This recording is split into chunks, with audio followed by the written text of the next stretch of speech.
Okay guys, so here we go. I don't know how well this is working, but I'm gonna test it out. Anyways, so I found these couple of articles, thought they were pretty cool.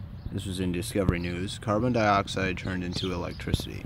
So apparently GE has patented a device that is able to turn the carbon dioxide from our atmosphere into usable energy that people will be able to use in the future. So let's see what this says. Humans generate billions of tons of carbon dioxide each year. A group of researchers in the Netherlands asked whether it would be better to use the gas to generate power rather than letting it end up in the atmosphere, where it could do more harm than good. At Westis, the Center for Excellence in Sustainable Water Technology in Leeuwarden, wherever that is, Bert Hammers and his team came up with the idea of using the combination of membranes and water to pull current out of CO2. They described the idea in the Journal of Environmental Science and Technology letters. To get the water out of the CO2, the scientists set up tanks filled with water. On one side of the tank, they put a membrane that allows positively charged ion gas through, and on the other side, they put a membrane that allows negatively charged ions to pass through. Beyond the membranes is an electrode. When the carbon dioxide is pumped through the water, it separates into positive hydrogen ions and negatively charged bicarbonate. Since the membranes only allow one kind of ion through, the net flow of electrons or current to move from one side to the other. Blah. Alright, 5 reasons cold fusion is bunk. In the papers, Hamlers estimates that harvesting all the carbon dioxide from homes and power plants could produce about 1,570 terawatts of additional electricity annually, about 400 times the amount of electrical output from the Hoover Dam, and it wouldn't add more CO2 to the atmosphere. The next steps will be to see if the process can be scaled up from lab bench sizes and work out how to capture and separate the CO2 at recycling scales. It certainly gives new meaning to recycling. Thought this was pretty cool, guys. This is some underground technology. There's not a whole lot of headlines that I found about it, but I thought that you guys should know that the world is changing right now, and people are trying to make the push for less use of carbon-based fuels. And this is not only pushing that boundary of using less carbon dioxide based fuel, stuff that's going to pollute our atmosphere and cause us to, eventually suffer the long-term effects of global warming, but it's also going to allow us to kind of take back the amount of pollution that we produce in the atmosphere. So I'm kind of excited. This is some pretty exciting technology, and I just thought you guys should know about it. Anyways, so there's that. Okay, and another interesting article that I found on here. How could we build an invisibility cloak to hide the Earth from an alien civilization? This one was posted on disinformation.com. It's a really interesting fringe website. It's got a lot of underground news on it. Anyways, the article goes on to talk about how we could actually hide the entire planet from alien civilizations, possible alien civilizations. Anyways, so anyways, we got video here. This one's kind of interesting. I just will check it out. It's about 5 minutes long.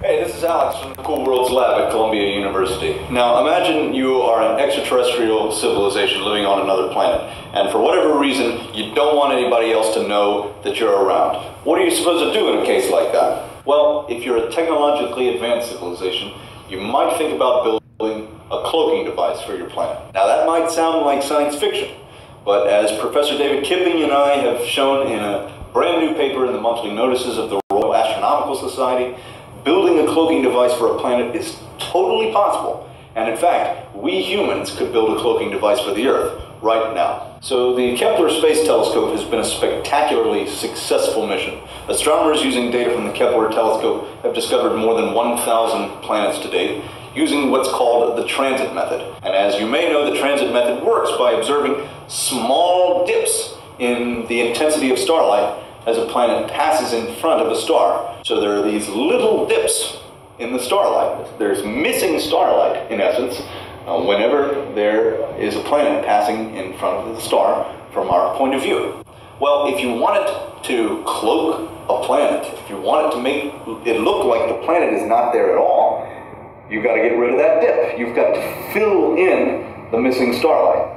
And we've calculated that you could totally do this. It's absolutely feasible to fill in that missing starlight using lasers. This might sound a little counterintuitive because laser beams are very narrow when they are emitted.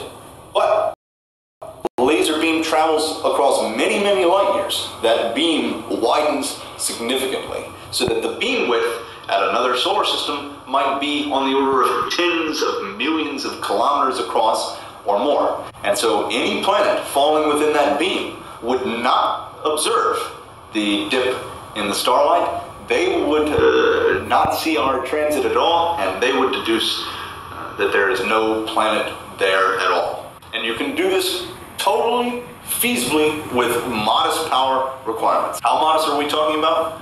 We've calculated that it would take somewhere between 30 and 230 megawatts of power at peak intensity, depending on how you want to do it. The solar array on the International Space Station gathered to get this amount of power in the course of a single year. And that's just one spacecraft using solar arrays. Now let's say instead of trying to cloak the planet, you just want to make it look like there's no atmosphere on that planet.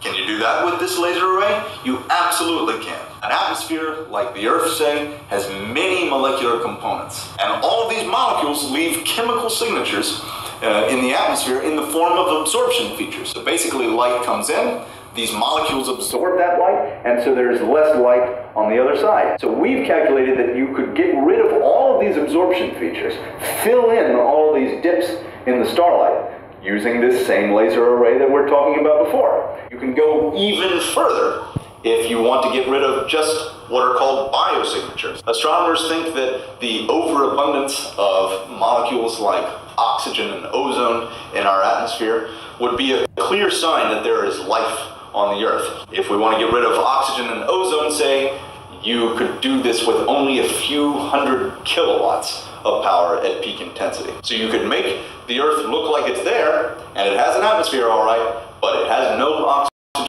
and no ozone. Maybe most remarkably, you could use this same laser array to broadcast your presence to other civilizations. The transit, the dip in the starlight caused when a planet passes in front of a star, has a very distinctive shape. It looks sort of like a rounded out trapezoid. But you could use this same laser array to make that shape look artificial. And so another civilization out there might observe this and say, that can't be natural, therefore there has to be an advanced technological civilization living there. And in fact, you could even encode information in these laser beams. You may be wondering why we would want to cloak a planet in the first place. Many scientists, including the famous physicist Stephen Hawking, have suggested that it might actually be dangerous for other civilizations to know that we exist. And they point to certain painful moments in our own history where two civilizations have come in contact for the first time, one civilization being slightly more technologically advanced than the other, and the more technologically advanced has subjugated the less technologically advanced civilization. These are terrible moments in the history of humanity, and we certainly wouldn't want something like that to happen on a planetary scale. So we have to be very cautious about making our presence known to other civilizations, and a cloaking device would be one way. If we decided that we absolutely did not want to be discovered, we could cloak our presence this way. Now, this may all sound like science fiction to you, but the progress humanity has made, technological progress humanity has made in the last 100 years, makes it clear that we absolutely do need to be thinking seriously about these kind of questions. If you're interested in the technical details, I would encourage. Alright, anyways, yeah, I'll post the link to that too, so you guys can take a look at the article. Also the link to the last article. But yeah, a couple of thoughts on this. Okay, first of all, if it is possible, and you know, we have been messing around with laser technology for quite some time, Is it a possibility that maybe this is already the case? Maybe we are already broadcasting this and it is outside of the knowledge of the general public? Maybe, you know, we've been doing this for quite some time.